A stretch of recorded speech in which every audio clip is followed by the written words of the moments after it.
thank you so much for joining us today. Mr. Rajan, Mr. Pitroda, thank you so much for taking the time out to be with us here this evening. This is the annual India Town Hall of the National Indian Students and Alumni Union UK. For those of who you don't know about us, we are the pan-national body set up in 2012, which looks after students and alumni of Indian origin in the UK and young professionals. Amongst the very many things we do to help support our students here, we also fought a very long and hard battle for the post-study work visa, which of course has returned since our campaigning alongside a number of other individuals, including Lord Villamoria, who has joined us here. Thank you so much for joining us. We launched the annual India Town Hall called Perspective last year. We called it Perspective for a very simple reason, which is that in today's times with technology in particular, it seems to have become very difficult to have a conversation without getting labeled a bhakt, or without getting labeled an aptard or a liptard or a pseudo-secular or various maligning terms. We live in the world's oldest democracy, right? And we are talking about the world's largest democracy. So we felt the least we can do as responsible citizens is to help facilitate a conversation that can touch upon difficult topics, a conversation that can touch upon topics that you might not necessarily feel very comfortable with, but a conversation that allows us as responsible citizens who have a duty to hold our elected officials to account to be well informed.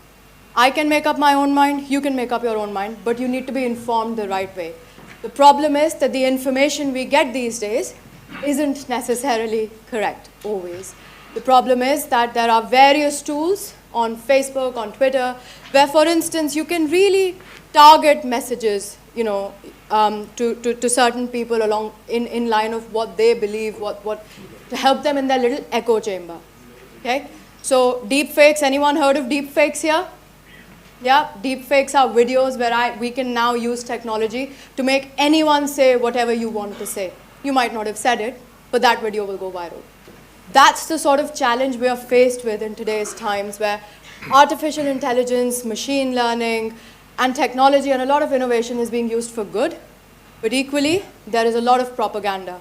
There is a lot of false information deliberately being spread, often subconsciously, not deliberately as well, because you don't know any better.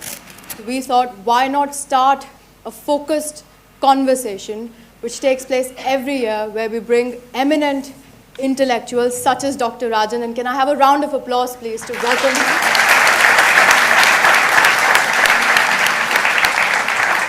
and Mr. Pitroda, who is one of the most eminent intellectuals in our time. And this year, as you're aware, we're celebrating 150 years of Mahatma Gandhi. Mahatma Gandhi was the greatest patriot, as we all know, but he was also the greatest dissenter. And dissent is the bedrock of democracy. You cannot have a democracy without an impartial media. You cannot have a democracy without people holding our elected officials to account. Because I don't know about you, but I don't think governments are kings. Governments are elected officials, they're service providers, and that is how they should be treated, and that is how they should treat us. Therefore, as responsible citizens, it is our duty to have a balanced conversation. So paying tribute to Mahatma Gandhi, we're going to explore something new today. We're going to explore the challenges and the relevance of Mahatma Gandhi's teachings in today's times, particularly in the context of business and economic challenges. And we're very grateful to King's Business School for hosting our annual India Town Hall here today. And without further ado, I'm going to hand over to Dr. Kamini Gupta, who's an associate professor here at King's Business School, to set the scene, make the introductions, and let us get all started. Thank you very much.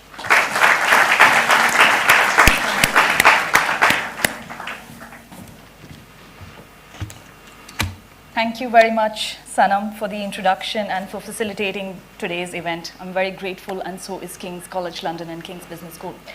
On behalf of King's Business School and King's College London, it is my honor and privilege to be the host for today's event and to invite you all, to welcome you all to our talk, Gandhi at 150.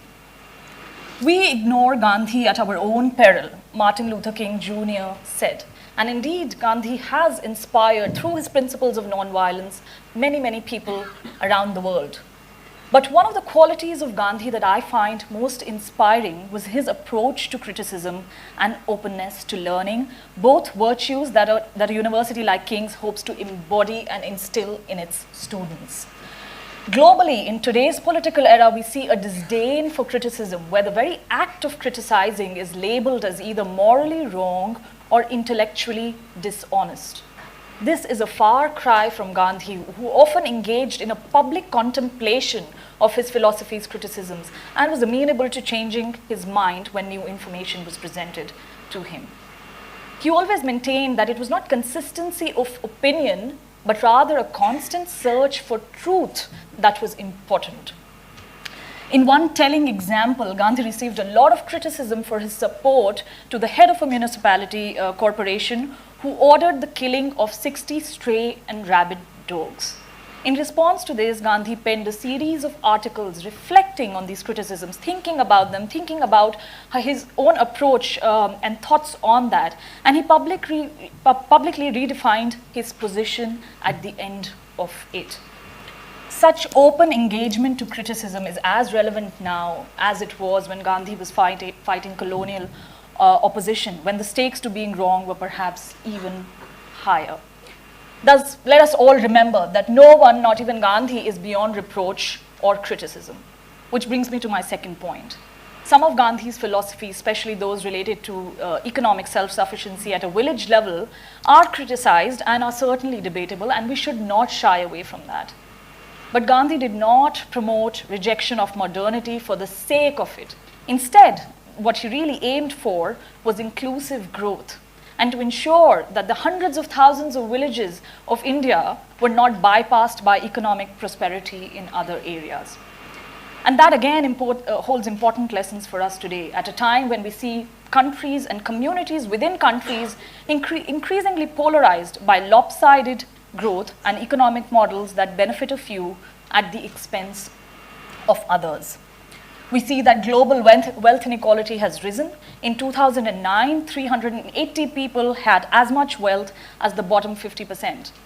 By 2017, only 42 billionaires hold as much as the bottom 50% in the world. In the UK, we've observed this firsthand through the Brexit referendum, where we see the deep resentment that unequal growth and opportunities have brought, and the economic and social implications of that for everyone. So even as we promote, even as we encourage globalization and free trade, let us remember and balance that with local development and inclusive growth. I find resonance of some of these ideas with the talks and writings of our speakers today. They need no introduction, I'm not going to provide one.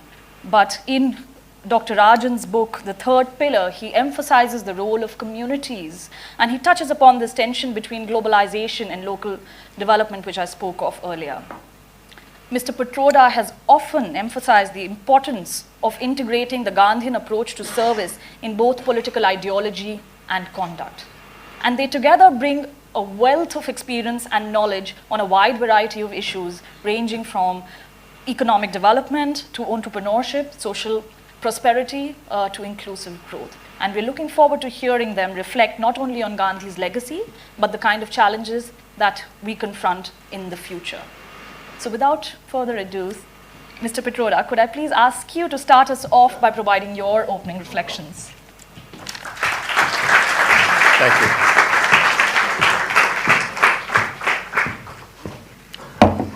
Thank you. Can this come down?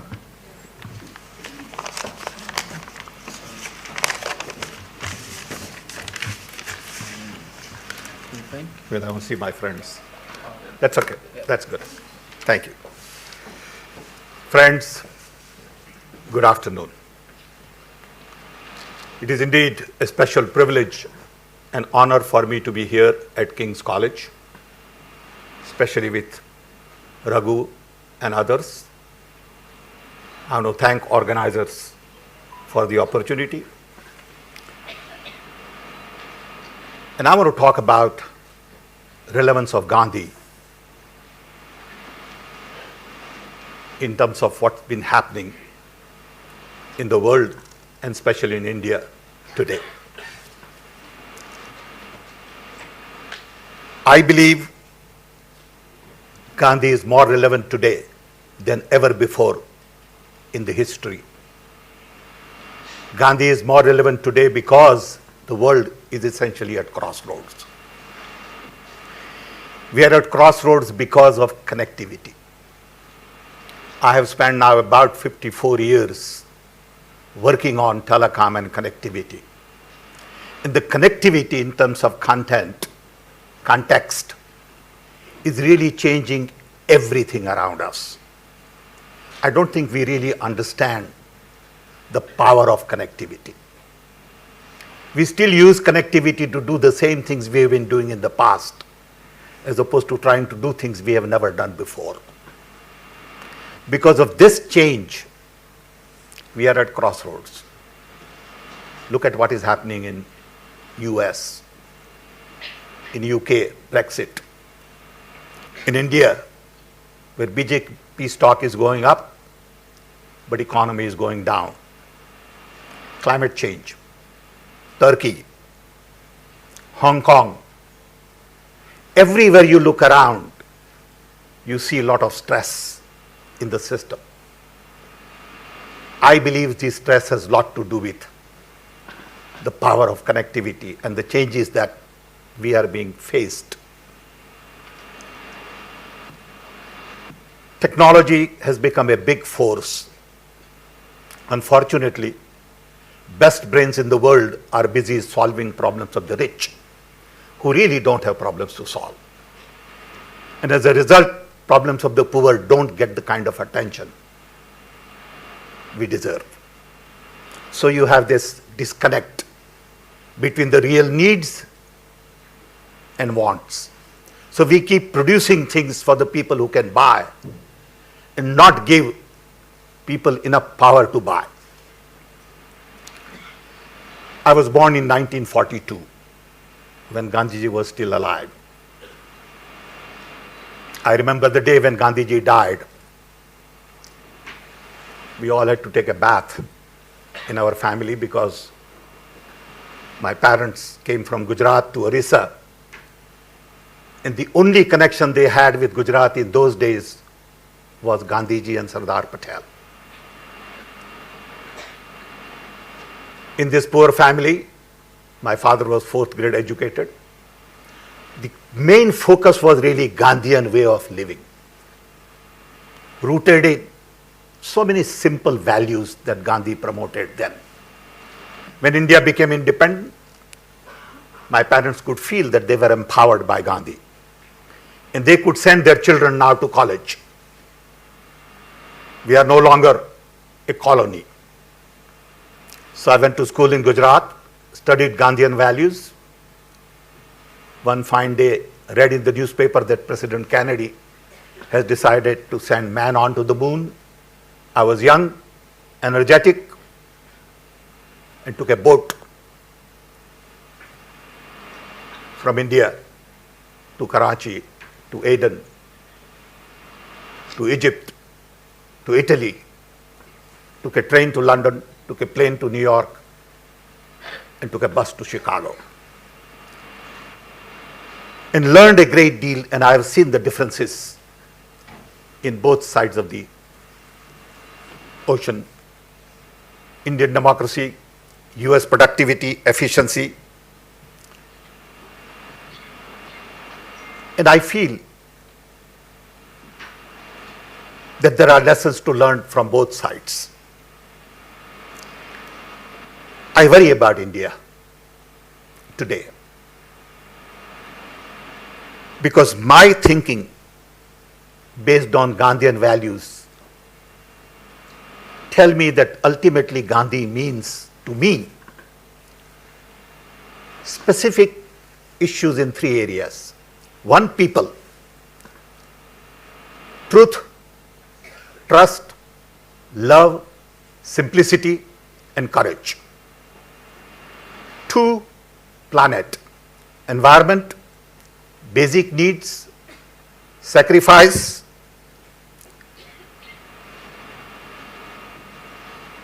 sort of concern for service, and bottom-up development.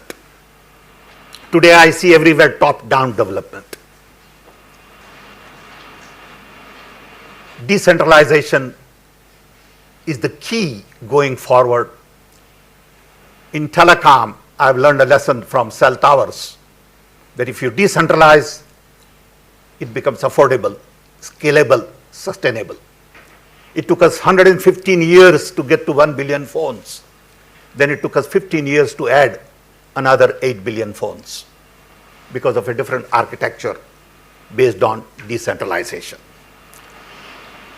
Gandhi also talked about platforms: democracy, freedom, inclusion, diversity, non-violence. These are the ideas that are so very critical, and I believe these ideas are being challenged in India today. Democracy has been hijacked, fear has been created. So I see exact opposite to what I believe in. When I talk about Gandhian idea of truth, lies are being propagated through social media, trolls, attacks. When I talk about trust, there is mistrust. When I talk about love, there is hate being propagated. When I talk about inclusion, they want to promote exclusion. Diversity, uniformity. And the list goes on and on and on. And that bothers me. And I believe all of these things have impact on economy. For economy to survive, you need peace and prosperity. You need democracy. You need freedom. You need love. You need truth. You need trust. And people just don't get it. That when you don't have these fundamental values, ultimately it's going to catch up. And there are no shortcuts. It is being seen today. It will catch up. And I'm sure Dr. Raghuram Rajan will talk more about economy. So to me, Gandhi is so very relevant to improve our economy, to get employment, to decentralize, to free systems. Just before we came here, Raghu and I had a conversation saying, what are the solutions? We don't want to talk about problems, we want to talk about solutions. And he had some great ideas. I'm sure he's going to talk about it. But I worked on railways reforms, and I know that if you push railways, you can add 1.5% to GDP. If you simplify your laws and reform your judiciary, you can add another 1.5% to your GDP. And we can go and give you a list of things to do. Do you have political will to do it? Are you willing to really free up the system? To free up that system, you need to free minds. To free minds, you need democracy. You need decentralization. All of these things are interconnected. So don't assume that you are going to build a nation based on one simple idea. Building a nation is very difficult, very complex than building a company. So I want all of us to realize that Gandhi is much bigger than a person, than an idea. I'm so shaken up in a sense because I saw a series of tweets a couple of days ago which says Gandhi was the son of India and father of India is Modi. What a shame. What a shame. And I tell you, I have not been able to get that out of my system. We got to have courage to fight these kinds of lies, propaganda. Social network was not designed to promote this kind of stuff. I hope we'll have courage to fight and bring Gandhi back to the mainstream. Thank you.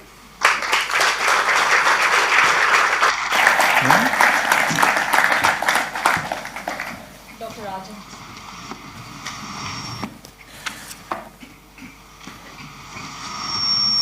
Thank you. Thank you for inviting me this afternoon, and thank you for giving me this opportunity to talk to all of you. I'm not an expert on Gandhi. I've read his books. I have been inspired by his life. I've read books about him. And I agree with Sam that the message of Gandhi goes far beyond what people take away. And it's a message which is still very vibrant, very important for today, especially in his emphasis that the answers come through dialogue, through respect and tolerance for one another, and that India is too diverse a nation to have one theme, one idea. The vision of Gandhi and Nehru was essentially a vibrant, varied India, and an India with many colors that were held together by mutual tolerance and respect. And I think that's important to remember. Sometimes people say, India's weakness is, for example, its democracy, its vibrant debate. Lee Kuan Yew, for example, thought that democracy held India back. Now, the reality is that even with our democracy, we've grown at 7%, give or take a little bit because of statistics, but 7% for the last 25 years. Now, that's an achievement, no matter what kind of country you are. But we've done it being democratic. We've also done it over the last few decades. There has been a constant process of decentralization, which Sam talked about. More powers going from the center to the states, and more from the states to the panchayats and the municipalities. Not enough, but we've done that over time. Every finance commission, for example, has pushed more funding down from the center to the states. And, next year, we probably will overtake the United States as being the second most important source of world growth, next to only China, because we also have grown into a big economy. Now, of course, we've done a lot on growth, but we've also, in the process, accumulated some bads. You only have to go to some of the hill stations in India, and you see visually in front of you, when you look at Shimla, the problems with haphazard development. Beautiful hillsides now covered with rickety houses that you wonder what will happen if there's a serious flood, if there's serious rainfall or an earthquake. So with development, we've got, overdevelopment sometimes. The floods in Srinagar, the floods in Chennai are evidence of poorly structured development. We've also got, to some extent, even though we are getting wealthier, we haven't dealt with the problems of poverty. For example, malnutrition, which is a crime on our children. We still have malnutrition today. And malnutrition condemns these children to a stunted existence where they won't have the full use of their faculties. And we still need to work on that because we have much higher levels of malnutrition than consistent with a country of our level of development. So we have our challenges, but we should also not forget we've come a long way. As a democracy, we also have huge potential to convey a message to the world that it's not necessary to develop in the traditional way, which is authoritarian development, and I'll come to that in a second, that there is an alternative in which people are free to express themselves, people are free to debate, people are free to talk, and you can still get growth, and you can still get development. This is the message we could send to the rest of the world.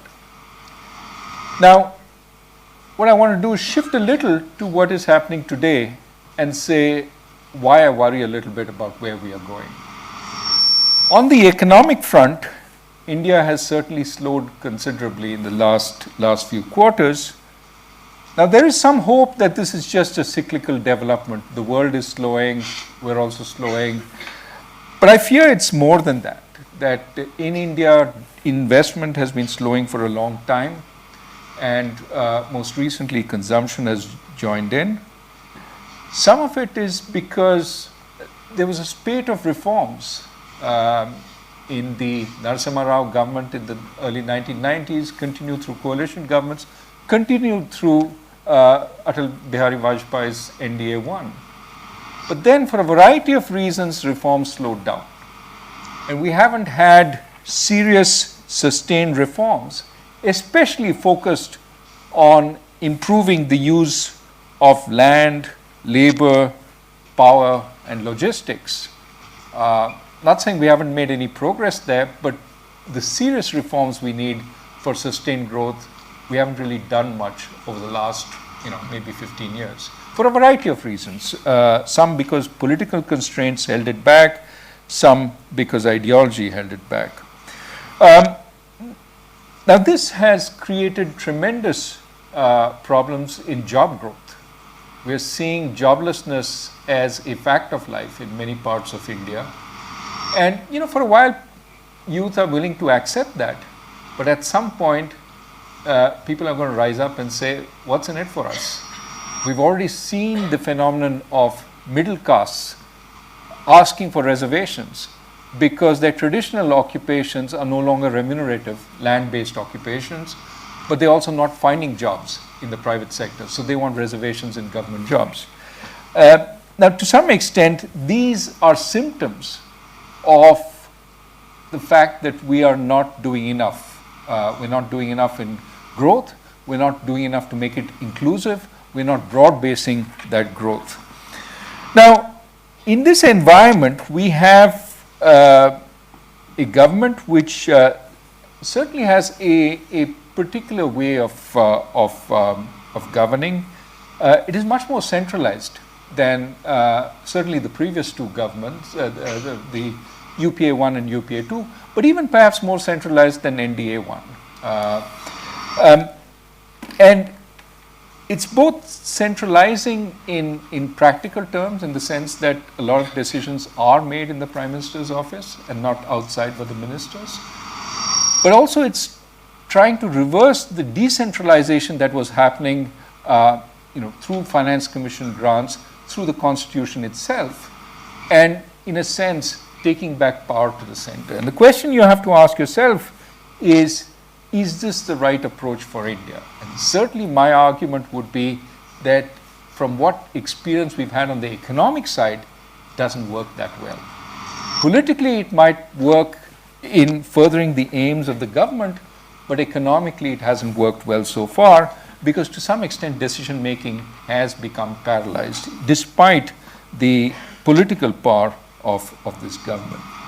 But I'll leave to the discussion the issues of majoritarianism that are also coming up under this government. Is majoritarianism, which is antithetical to everything that Gandhi stood for, is that the way we should be going? My way or the highway to all our minorities? And my sense is we can have a debate about that in the discussion. But I think there is a final point I want to sort of lay the ground for, and then we can have a broader discussion, which I think will be fruitful.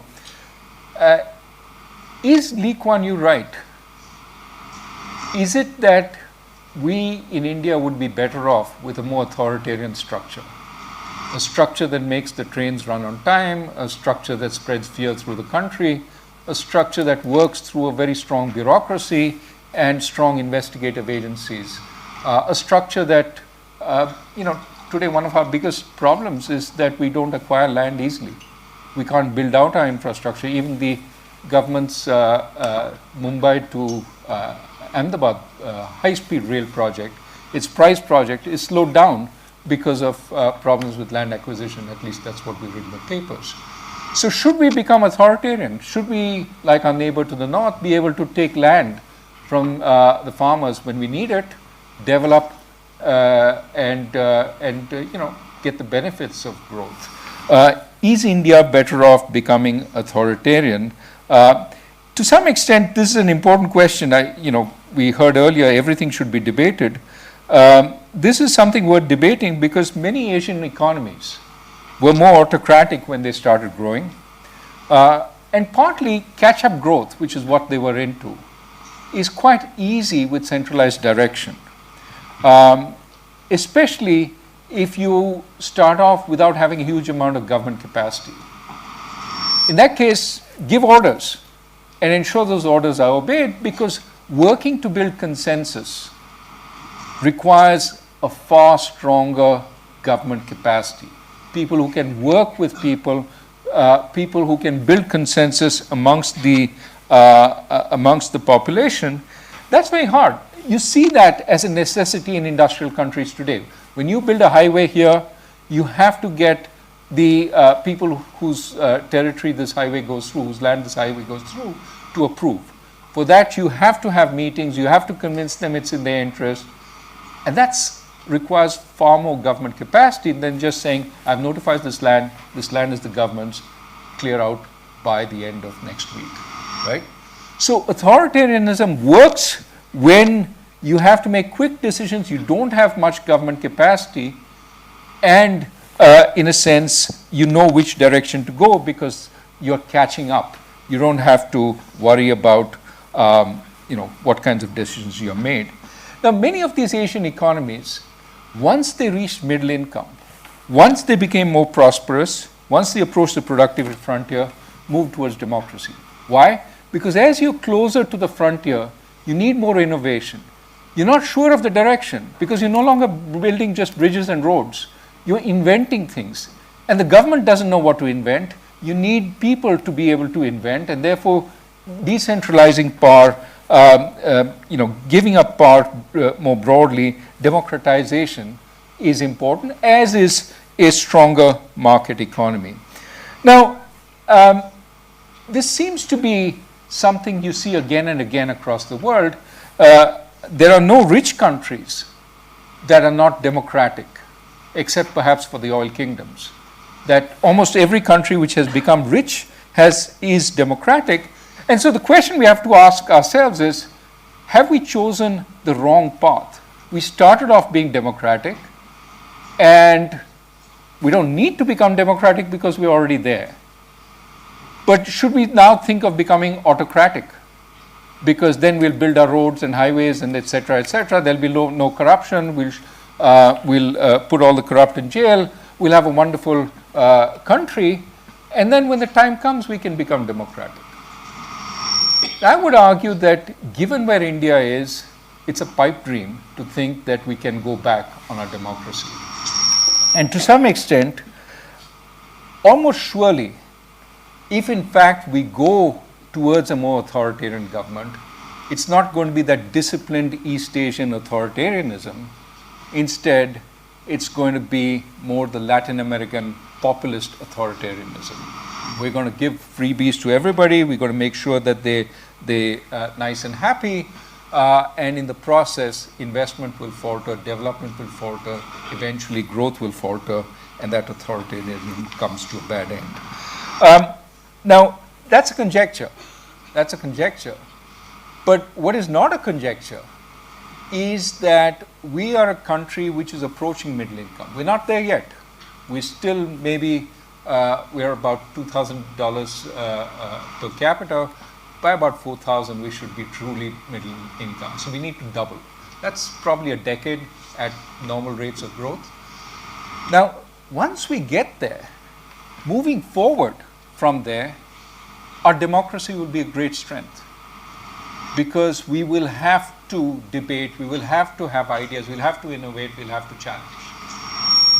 But I would argue also that from here to there, even while we may not be able to build roads, even though we may not be able to build bridges as effectively as our neighbor to the north, we can certainly have more vibrant universities. We can certainly have a more vibrant cultural environment. And we can certainly start innovating earlier, given the resources and the GDP we have. So we can find alternative pathways to growth. So if we can't go back to that system, and we do need this system going forward, why not make the best use of it? And the best use of it is expanding everything we do well.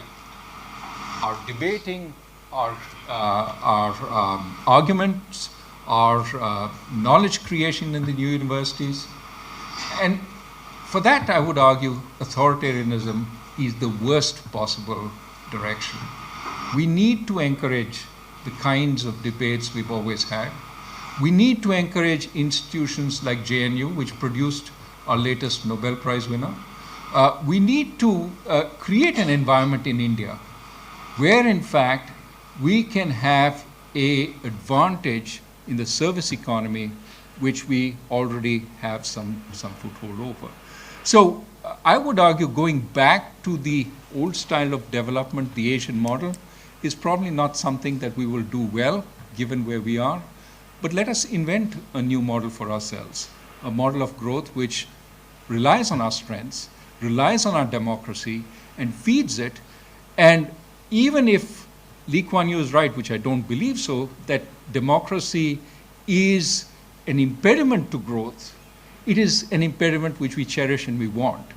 And that once we reach middle income, in fact, it will become an accelerator to growth. So let's strengthen our democracy, and I think that is something that Gandhi would very much believe in. Perhaps time for a discussion.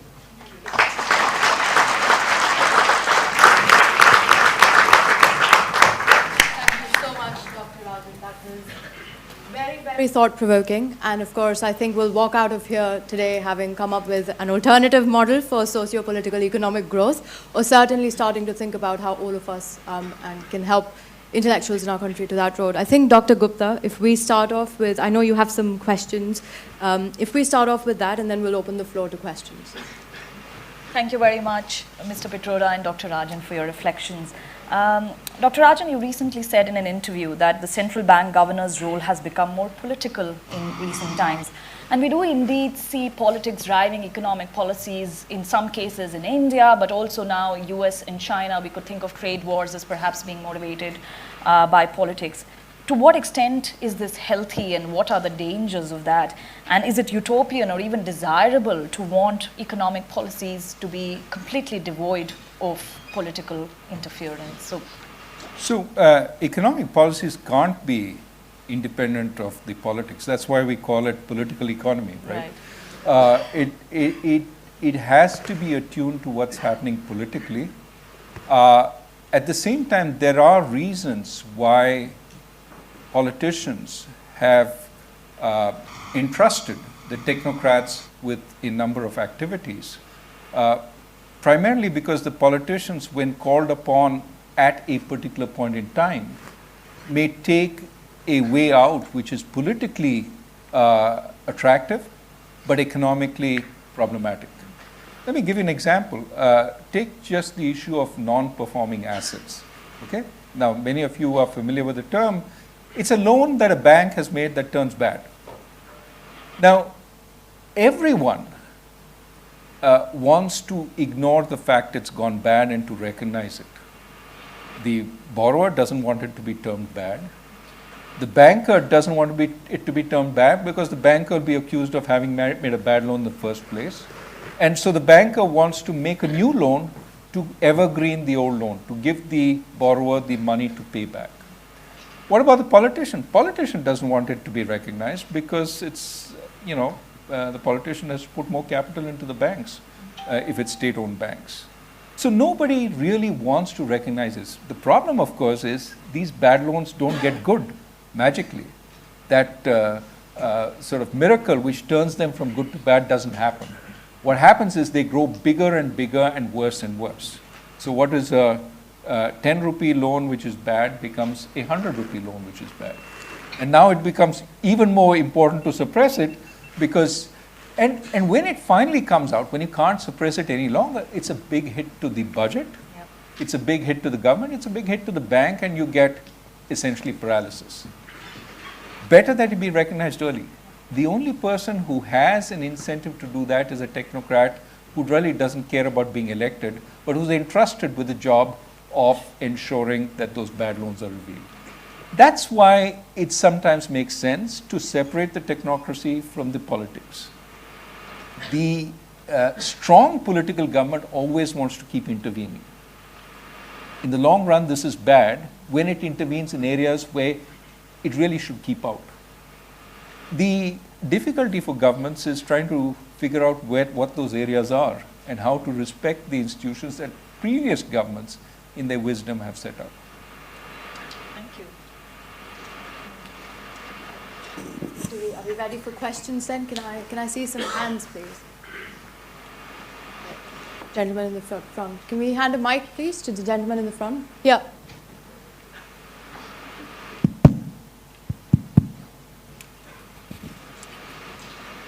Hi, good evening, Dr. Rajan. My question is to you. Indian banks have been monitored and governed by the RBI, including the cooperative banks. What are the steps which have been taken, the steps which have been failed to be taken to prevent the dispersal of loans given to companies with poor financials, which has led to the diversion of the bank's money and the fraudulence which has occurred due to the letter of credit which have been issued by the bank during your term of office, like 2013 to 16? Well, I don't think you need to point to my term. This is a constant problem. It has happened over various terms.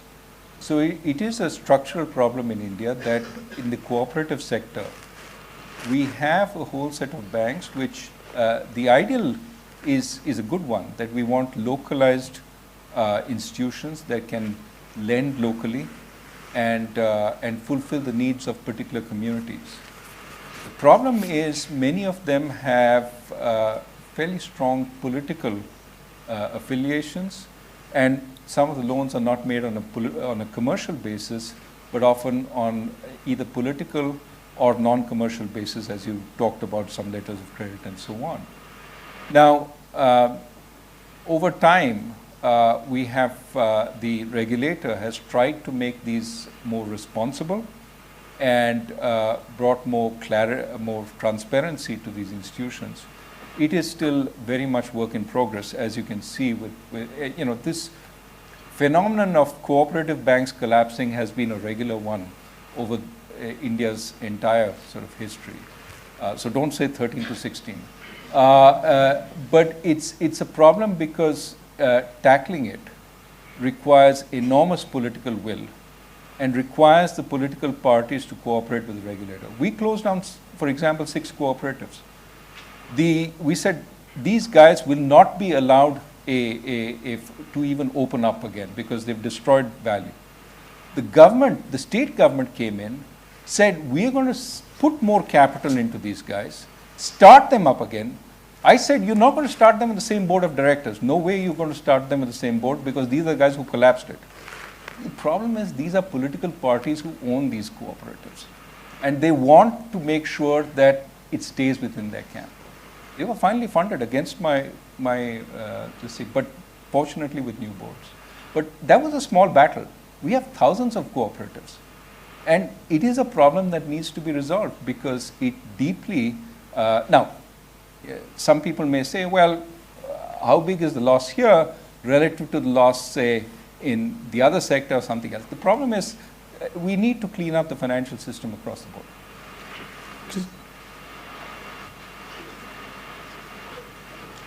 Sorry, the gentleman behind you. Oh, sorry. Yeah, please go ahead. Yeah, thank you for sharing your views, Pitroda sir and Rajan sir. My question is regarding the IBC insolvency bankruptcy law that came in 2016, late 2016, and it has not really gone the way we would have expected. Maybe everyone's talking about it, but I wanted to hear your views on: is it the intervention from the government that is making it the way it is, or there are some other things which we are not been looking at, which can actually lead to the success, or we thought would lead to the success which we've not seen yet? That's my question. By the way, I think we should talk about Gandhi also. But you are in demand. Well, so continue. Just on that particular issue, one of the worries, first, I would say the IBC is an important reform, well crafted by the government, and even the interim steps to enhance its efficiency, for example, ensuring promoters can't bid at the last moment, I think were positive steps. Unfortunately, the history of past reforms on bankruptcy, whether it's the debt recovery tribunals or the the SURFACE Act has been that the promoters start figuring out how to slow down the process. And unfortunately, the judiciary doesn't short-circuit that, but instead enhances the ability to keep appealing. So something which should take a few months then gets extended into years, and it becomes totally ineffective. Because at that point, once it takes years, the promoter goes to the banker and says, do you want to take me into this court and spend a few years there, or shall I give you 50 paise on the rupee and you settle for that? And I've seen some pretty horrendous attempts to settle like that. If we don't have a serious debt recovery process, right, then debt becomes a joke in India. It's essentially equity. It's equity with a cap, because the banker takes the downside, doesn't get any of the upside. And that's what my friend Arvind Subramaniam calls riskless capitalism. You can't have that. We were moving away from that. I think it is important that the judiciary introspect and ask why every one of these reforms is being thwarted. Isn't there a principle of natural justice by which the taxpayer, his or her money, is also important? It's not just the rights of the promoter. How do we make sure that a system works? The problem is, every time we then bring in a more draconian system, which essentially pummels the small and medium-sized guy, but the big guy figures out how to get around it. We can't keep doing that. So it is important that we have a limit on the appeals, we have a limit on the intervention, and that, hopefully these are teething problems. But it may well be we are now into the era of not 270-day resolution, but multiple year resolution, in which case it's a failure. And we need to rethink again. But I think it's important that we have introspection on all sides. Dr. Rajan, I have a question on that note. So whether it's the judiciary, whether it's our ability to implement reforms in India, which you spoke of in your keynote as well, where are we stuck? So demonetization, many would argue, either way, there's strong critics, there's strong supporters, but I think I'll appreciate your views on demonetization. GST, we have spoken about the fact that it wasn't really best implemented. And actually, is there a problem with us implementing our ideas and our policies in India because of the sheer scale of the country? And therefore, coming to your point about authoritarianism, is that for a temporary period the time? You said, actually, no, we have to go back to democracy, we have to strengthen democracy. How in a country as complex as India do you implement reforms on such a massive scale? And we'd appreciate your views on that. Chinese have a term, crossing the river by feeling the stones. That means you take one step at a time to cross a river. They have a big country, bigger than ours, right? And the question is, what are they doing right that we're not? And I think one of the things they do is experiment to see what the consequences will be, figure out what the consequences are, and then roll out more widely. We need to do that. What instead we do is theorize. I'm being very, very a little too categorical. Obviously, we do experiment and all that. But some of these big projects, GST for example, we had an idea of how it would work, and then we implemented and found all the problems. Now, perhaps we should have started in some other way to just see what the teething would be, maybe run a parallel thing without any implications for revenues until we knew that system worked, then move people over to that. I mean, there are different ways. You could have run it in small pilots before rolling it out. I don't think authoritarian decision making is really good for India because without inputs, we can get, I believe demonetization did an enormous amount of economic damage. Whether it did some political good, I leave that to others. But economic damage, partly because it was conceptualized in one place, and partly because it was rolled out in fact, you couldn't experiment with demonetization because of the nature of the beast. But I think this we can do better.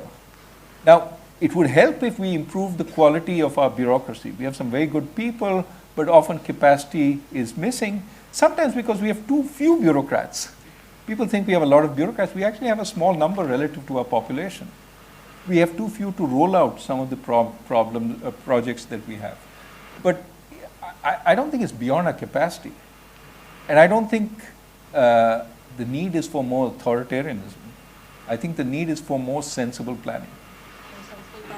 And Mr. Pitroda, during your time when you were advisor to Prime Ministers of India, we had the telecom revolution in India, which really brought mobile connectivity, phone connectivity to every corner of India and transformed us, set us on that path of transformation. What was different during that time? What did you do? Was it what Dr. Rajan was articulating? Is it implementation, test runs? Tell us more about that. First of all, we had political will. Indira Gandhi agreed that she is going to back this up. When I gave her a presentation in 1980 and told her that IT and telecom will change the face of India, she understood that phrase and she said, okay, let's do it. So political will from her, then that was passed on to Rajiv Gandhi, gave us the autonomy, flexibility, freedom that we needed. Two, we had domain expertise. We had a lot of talented people. We had a lot of young talent that we could mold. But then we had to shield ourselves from the government bureaucracy. So we set up a telecom commission, but bureaucracy wouldn't allow us to work. So I still remember the day I had to go to Rajiv and said, look, Rajiv, I got to take the job as a secretary, telecom. Bureaucracy said it cannot be done because you are already a minister. You cannot have two titles. You cannot be a minister and still be a secretary. I said, scrap the minister, I want to be a secretary. So you needed someone with domain expertise to bite the bullet and stay there for a while. If they can fire you in 12 months, you're finished. So you got to have a first political will, then domain expertise, then a staying power in the system that is constantly attacking you, that wants to fight you, that don't want you to succeed because there are a lot of vested interests. Import lobby. I mean, we had cases when President of Siemens came to India and tried to convince Rajiv Gandhi that we should scrap what we were doing. And I had to pick up phone and call Rajiv and said, you are not going to do that. So you need that kind of combination. So when someone like him speaks on finance, Prime Minister or Minister has to listen. Okay, and say, look, this is not good, guys. I won't let you do it. It is that combination of domain expertise, political will, willingness to listen is what you need. Today, people think they have all the answers. They have no clue. I know in telecom, look, BSNL was the 7th largest telecom company in the world in 2010, not too long ago, or 2008. Okay. 7th largest telecom company in the world, today it is bankrupt. Why is it bankrupt? Mismanagement, government interference, bunch of guys who don't know what they are talking about. Okay. And you have allowed them to do that. So, I mean, I can go and give you a list of things like this. Railway modernization. We put together an entire plan on railway modernization. Minister of Railway worked with us, agreed, and he goes and makes an announcement, Dinesh Trivedi, that we are going to cut down a little bit of prices on ticket. What happened? Mamata Banerjee decided to fire him. Political interference. No political will for railway reforms. And everything got on backtrack. So there are lots of examples like that. It's unfortunate. I have to just add that, when you were at CDOT, Yeah. One of the prized sort of jobs for people leaving IIT was to work in CDOT because Absolutely. you gave them the freedom to innovate. Absolutely. And they felt, a lot of my friends, really smart guys, gave up Good guys. scholarships. Absolutely. Went to work for them. We had 500 engineers, mostly from IITs, IIM guys. And I remember Nandan Nilekani came and said, look, if Infosys doesn't work, will you hire me? Infosys had 5 people then, total staff. Wipro had 8 people. Jack Welch, as chairman of GE, was coming to India. Wanted to meet Rajiv Gandhi. Rajiv had no time, so Rajiv said, Sam, can you handle him? So I called Jairam Ramesh, who was my chief of staff. I said, Jairam, get a meeting set up with Jack Welch. So I had a meeting with Jack, Montek and I and Jairam and his staff. And I said to Jack, Jack, I want to sell you software. And Jack said, I'm not buying software, I want to sell you engine. And I said, I'm not buying engine. So he said, what do we do? I said, well, we have nothing to do. So Montek got very upset, saying Sam is locking horns with chairman of GE. After about 60 seconds, Jack said, okay, tell me what you want. So we gave him a presentation on software, and I said, Jack, I want $10 million order from you. He agreed. Send a team to visit Bangalore. I get a call from Nandan saying, we don't have an office. What do we do? I said, take them to Taj Mahal Hotel. Meet them in a lobby. Don't tell them you don't have office. When we got the order from GE, I picked up phone and called IBM, Motorola, TI. That's how we started software industry. Nobody knows. Nobody understands, a bunch of clowns. Okay? But that's what happens, guys. And they get all the publicity. Okay? Just 1 minute. This story was never told. Nobody told this story to anybody. One fine day, I see on the front page of Wall Street Journal, about 15 years ago, story between Sam Pitroda and Jack Welch. You have to have that freedom. See, then Prime Minister didn't interfere. He didn't say, what are you doing? Why did you call IBM? Why did you call Motorola? That ability to do things, democratization, decentralization, flexibility, innovation is so very important. You know what this government did? As soon as they came to power, the first thing they did is they scrapped National Innovation Council. I was the chairman. I went to the government. I went to PM's office. I talked to PM also. He's a friend personally. So I went to PM's office. I said, look, don't scrap Innovation Council. We'll find somebody else to do it. I don't have to be there. You know, I'm too old. But continue. They said, no. We think Innovation Council won't work in our system.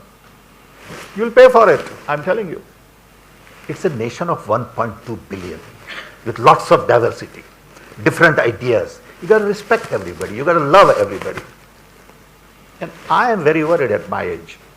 Believe me. All the stuff that we work for 50 years, I see being challenged, going down the drain because of some crazy ideas. And they are being celebrated. And they are supposed to be heroes and great and wonderful. And, and I'm sitting there and watching and saying, what the hell is going on? Am I really stupid? Maybe I am. And I worry. Believe me, I worry a lot about India. I wish I could explain to you how much I worry. Dr. Enrol. Karan, good to have you here. Sam, my dear friend, we all know as the father of Indian telecoms. Now we know as the father of Indian software as well. So thank you very much. Before I ask my question, this is my first public opportunity. I've been fighting really hard to get the 2-year post-graduation work visa back. And we won and we got it back. And we have Sanam to thank for all her help as well. Hey, Sanam, good. Dr. Rajan, I'm not sure if you're aware that just a few hundred yards away from here, the LSC, a new building, was opened by the Queen 2 months after the financial crisis in 2008, November. And she asked the professors there, why didn't any of you spot the crash coming? And today in a speech in Birmingham, I said one person did spot the crash coming, and that was Dr. Rajan. Could you tell us, in your own words, how you predict this to come so that we can all learn and maybe try and predict the next crisis? And linked to that, Sam mentioned Brexit. What are your views on Brexit and where it's going? This was going to come. Well, actually, the person she asked the question of was Luis Garicano, who was a PhD student at Chicago when I was there, a very fine professor at LSE. So what made me worried then, and do I know anything about what's going to happen in the future? Well, first, what made me worried then was that I mean, cut a long story short, I saw banks showing a lot of profit and very little risk. And as a finance guy, you know, the only mantra which works in finance is there's no such thing as a free lunch. How are they making so much money while showing so little risk? And when you think about it, then you realize that what they're doing is effectively selling insurance. That's the way to make money without seemingly taking on risk. Think about an insurance company selling catastrophe insurance. Makes a lot of money. Steady profit every year until the catastrophe hits. That's when it pays out. This is what they were doing, taking deep out of the money insurance contracts, which they hoped would never be called. But if a crisis hit, they would suffer big losses, right? So that's sort of my thought, and then I went into what they were doing, and a lot of what they were doing was precisely that, writing guarantees against really bad events. And as the events started emerging, they got called. There are various ways you can do that. One is explicitly writing those guarantees against various AAA rated securities. That's what AIG did. But you can also do it in other ways. For example, you offer lines of credit which are callable when bad stuff happens, and then you get a lot of exposure to the rotten stuff at that point. And you get a fat, nice premium in good times, which then you lose at bad times. Now the problem is, once you see something like this and you're lucky enough to be right, not that I wanted the financial crisis to happen, people think you can do it again. That's the danger. What am I worried about today? I don't, the excesses aren't in the same places. They always find new places to emerge in. And as a result, anybody would be silly to say we're confident it's not going to happen, because in a long period of sustained, easy financial conditions, the natural propensity of industry is to take risk, of the financial industry. And it comes in different ways. One could argue that, first there's been a leveraging up of the industrial sector, certainly in the US, but there's also become there's a lot of dependence on liquidity. And if that liquidity vanishes, some of the trading schemes that look very easy today will become very, very problematic. We haven't seen that because central banks have continued supplying liquidity. At some point when they stop, we will see what happens. But for the moment, I think we're safe because they're still pumping in a huge amount of liquidity.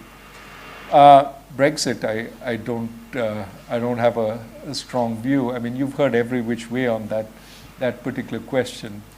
I will say, to the point of, to some extent, that cry, take back control, is not just about taking back control from Brussels to London. It's taking back control from London to the localities, Northern England, etc., which are, and this goes back to the point that Sam made about decentralization, that increasingly the world, which is buffeted by these various other forces, feels that it has very little ability to respond because so much is determined elsewhere, not locally. And so people are asking to take back some of the power so that they can do something about it. And we've got, and in a sense, this also reflects the anger against the elite, because the elite have taken away power, because they say, trust us, we know what to do. Well, I think some decentralization may not be a bad thing, even if people make mistakes. At least it's their mistakes, and they learn from it, and they feel empowered about doing something about it. Can I just add something to what you said? Can I take 1 minute? Yes, sure. You know what Raghu is saying in a different way is that the existing model is geared more towards exploitation. And the new models are designed for empowerment. And telecom is a great example. I go back to telecom because I understand that a little bit.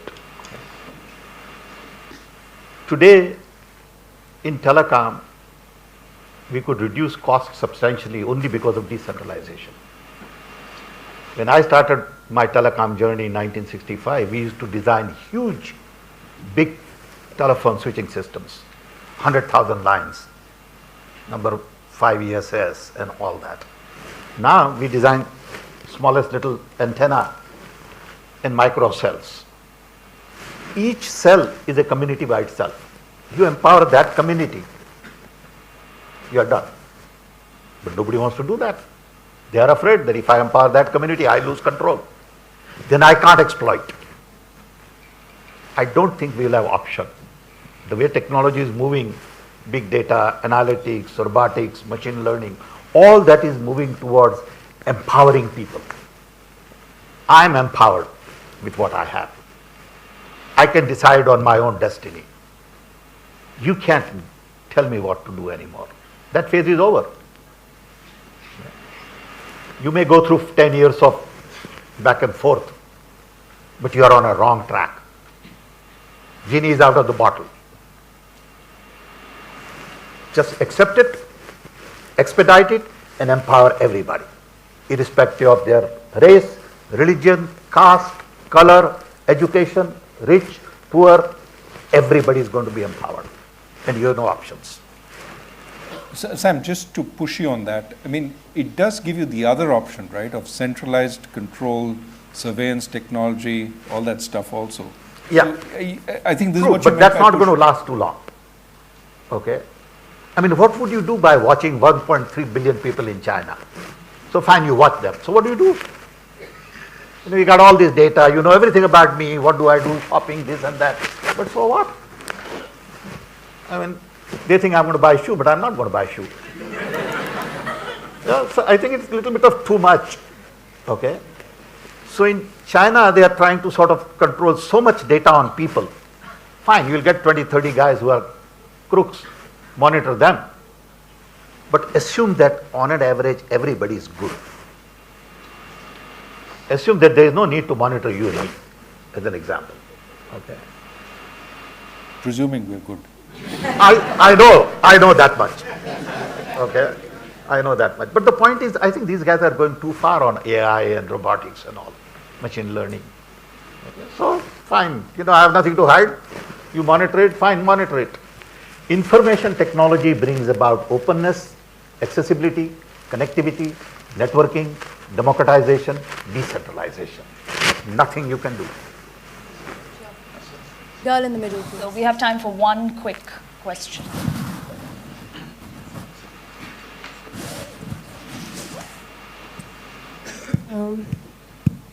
My question is to Dr. Rajan. You asked us today if we would be better off with a more authoritarian structure, right? I mean, having served as a central banker and having enjoyed so much popularity amongst the youth, you are definitely one of the most favorite central bankers in India. I want to know from you if inflation targeting is the right regime to follow for an economy like India, which is mainly consumption driven. I personally feel consumption is sort of impervious to monetary policy. And secondly, also, I mean, central bankers around the world are sort of torn between chasing targets and stimulating growth. You know, there are central banks that are slipping into the whole negative interest rate territory, and for some reason, inflation is not picking up. We've been talking about innovation. Is inflation targeting regime an idea that we're tied to, or is it like we need to innovate on the whole monetary policy front as well now? It's a good question. The way you started, I thought you were going to ask something else. Look, inflation targeting was and is a technique for a particular time, a time of high inflation when you want to bring down inflation. And there's nothing magical about it. All you're saying is, I'm going to set a commitment for the central bank that it will try and achieve this target. And in India we used to do it. People sort of think inflation targeting is a new thing. No, the RBI used to say 5%. But nothing was formal about it, nothing was structured about it, and it wasn't even 5% was WPI or CPI, we weren't quite sure. What we did was formalize that process, and it had exactly what we intended it to have, which is bring down inflation. Now, was the central bank the only factor? No, obviously not. Other factors, the government did a lot on the food side to bring down food inflation.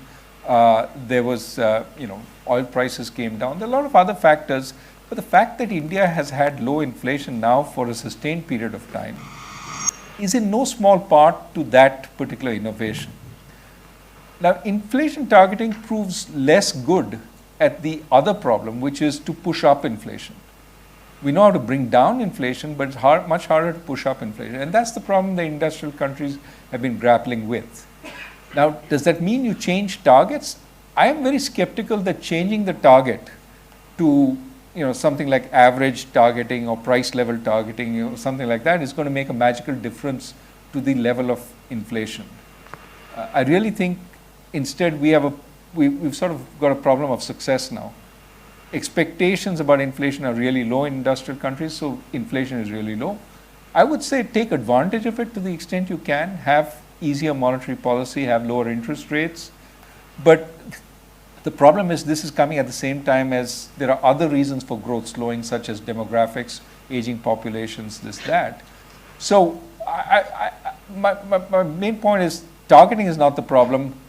Monetary policy doesn't have much in the way of tools at this point. Focus on other stuff if you want to enhance growth. Don't put the burden back on monetary policy. And targeting, to my mind, is peripheral to the issue. So just the very final question, Dr. Rajan, where does India go from here? We have a slowdown in India that is well known. We also have the backdrop of a global slowdown, but we have an unemployment crisis in the country that is worsening. What do you, as not just the most popular central banker in India, but also all over the world, do you have any recommendations that we would hope the Indian government takes on board? And let me add to that. So unemployment is worsening while voters, in a voter survey, we found out that jobs are one of the most critical issues in deciding the vote. Sorry. Well, I mean, you would hope that our strength as a democracy starts showing up. If policies aren't working, essentially people start saying, look, we want something different in terms of policy. And that feedback starts energizing the government to change its path. One of the problems, and I've said this very strongly, suppressing criticism means you don't hear the feedback. If you don't hear the feedback, you can't course correct at an appropriate point in time. So calling all the critics and saying, please don't criticize the government, I think is bad for the government itself. It may feel good for everybody to praise you and to say that you're the second coming of Christ, but that's not going to generate the kind of awareness you need within government itself. And I say that fully having been at the brunt of criticism when I was in office also, that it's useful. There was some times when they said, you guys don't understand anything about liquidity. The private sector kept telling us. And then you listen to them and you found that, yes, maybe they're right. And maybe we need to make a course correction. So I would hope that the government listens and sees what it needs to do. And there are plenty of economists and plenty of wise people in India who can give advice. But it's important that the government take that advice and, again, deliberate and maybe act on it. I'll add two things to this. One is institution capture, which generates fear. Courts, ED, election commissioner. Everywhere you look around, you find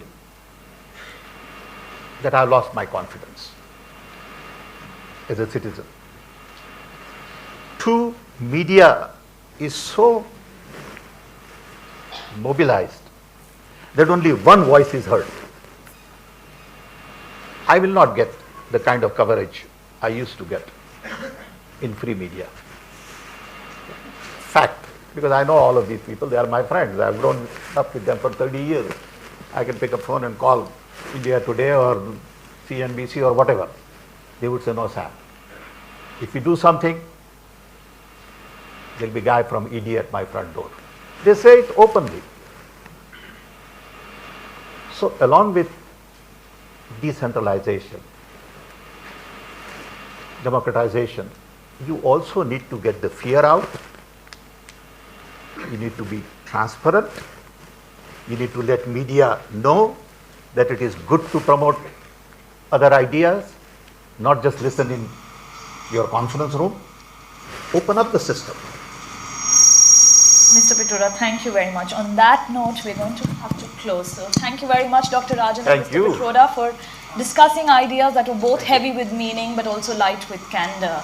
Thank you very much, Sanam and Nisal and all the King's team for doing all the hard work behind the scenes. Thank you all for being here today and making this very lively. May we all contemplate and discuss more and tweet less.